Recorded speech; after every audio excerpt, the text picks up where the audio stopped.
Hey there everyone, welcome back to Path of Exile 2. Today I am showing you a solid Blood Mage Spark build that doesn't require a Temporalis, a Vertex Mask or a Rakiata's Flow.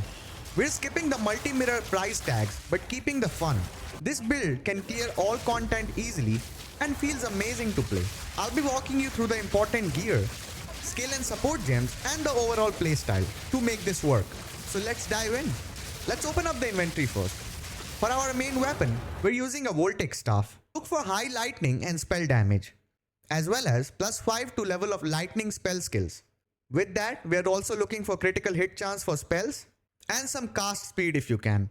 Don't spend too much, just focus on lightning damage, spell damage, and the level of lightning spell skills. For the first rune slot, we're going for Asandra's Rune of Wisdom, which will give you +1 to level of all spell skills. And for the second rune slot, we're looking for Sakawal's Rune of the Sky, from which you gain 5% of damage as extra damage of all elements. I also keep a Chiming Staff on swap, specifically for Sigil of Power, to gain some extra damage. Now for the most important item in the build, the Coir of the Storm Amulet. Basically, every time you land a critical hit, you trigger the skill Lightning Bolt on the enemy. A lot of players don't realize you can check your exact critical chance and critical damage bonus in the advanced info section of your skill tab. Make sure you're keeping an eye on those numbers. Try to keep your critical hit chance on 95%. All those one button builds are all about looping this over and over. But we are not aiming for that because number one, it's super expensive, and number two, it gets boring real fast. For our very important first ring, we're focusing on Seed of Cataclysm Lazuli ring. This will give you increased critical hit chance and critical damage bonus, along with Chaos Res. For the second ring, use a rarity ring for farming or an elemental resistance ring if you need to cap your defenses. For the helmet, we're using Alpha's Howl. We need this primarily for the spirit it provides. For the rune slot, make sure you use a Soul Core of Xanthippe to help hit those attribute requirements. For body armor, just aim for high energy shield and elemental resistances. For gloves, we're running Atsiri's Acuity. This allows to leech instantly whenever you crit, which is our main way of staying alive as a blood mage. For the belt, Headhunter is obviously best in slot if you have the currency. But if you don't, Soul Tether is a fantastic cheap option that works perfectly here. Finally, the boots. We're using Trample Toes. These are a massive upgrade for map clearing. They deal overkill damage to nearby enemies within 2 meters of enemies you killed. You can really feel the difference in clear speed.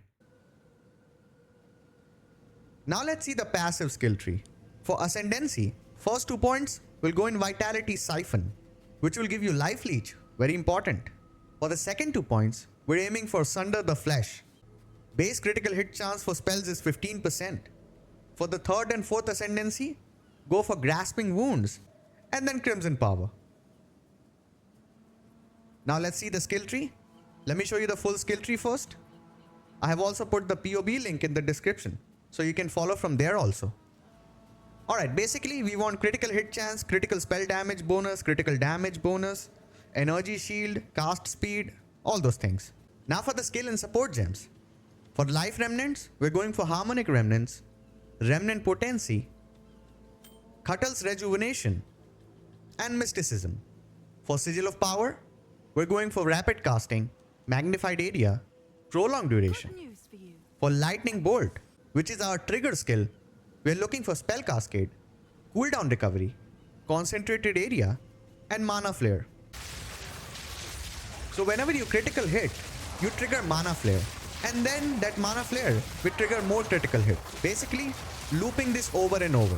For Cast on Critical, we're taking 2 Comets with Efficiency, Spell Cascade, and Boundless Energy. For Spark, we're going for Life Tap, Rapid Casting, Pierce, Projectile Acceleration, and Sion's Temper. For Elemental Weakness, we have Magnified Area, Doedre's Undoing, Ritualistic Curse, Spell Cascade, and Atalui's Bloodletting. If you don't have this, no worries, skip it. For Frost Bomb, we're using Spell Echo, Short Fuse, Overabundance, Cooldown Recovery, and Efficiency. If you don't know what Frost Bomb does, it basically leaves behind a cold infusion. which is used by your spark to deal more damage. We are also using Blink with Atsiri's Impatience and Efficiency.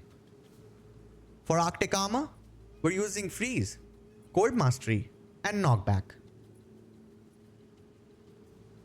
You just need to spam Spark and everything else will take care of itself. You trigger critical hit, then Lightning Bolt is activated, and then the Mana Flare is activated. For the bosses, use the Frost Bomb, use Elemental Weakness, and then spam Spark. Also, these are the jewels I'm using.